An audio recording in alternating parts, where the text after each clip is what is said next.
maggagawa ng apple cider vinegar with garlic dahil ito daw ay mabuti sa high blood pressure, sa kidney, at sa diabetes.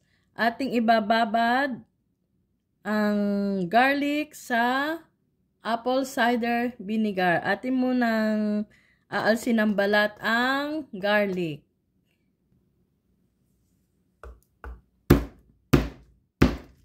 Ating pitpitin para madaling matanggal ang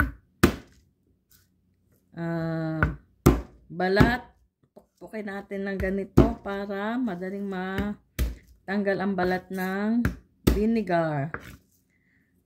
Mabuti din yung ganito na napupukpok, ano ba yun, i-smash para ang lasa sa vinegar. Ito na smash na natin. Alsa natin ang balat at ilagay natin sa isang container. Ito, alisin natin yung madumi at hindi naman madumi. Tapos lagay natin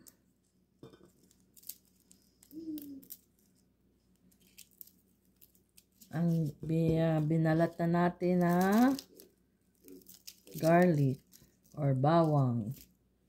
Filipino, bawang.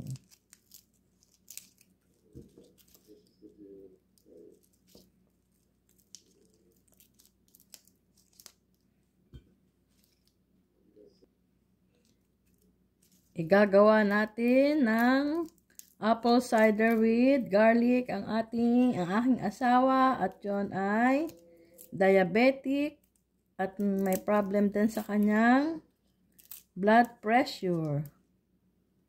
Ang aking asawa ay 72 years old na 10 years older than me. Wala lang, nasabi ko lang kasi kailangan niya as much as possible ang mga pang-cure sa kanyang sakit.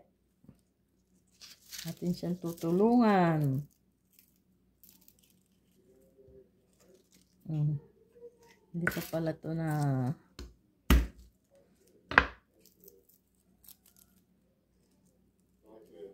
yan na. Tapon muna natin ang balat. Ngayon ay isasalin na natin ang apple cider vinegar. Ito daw ay pwedeng kainin. Yeah, pwedeng kainin yung garlic. Tsaka pwedeng inumin.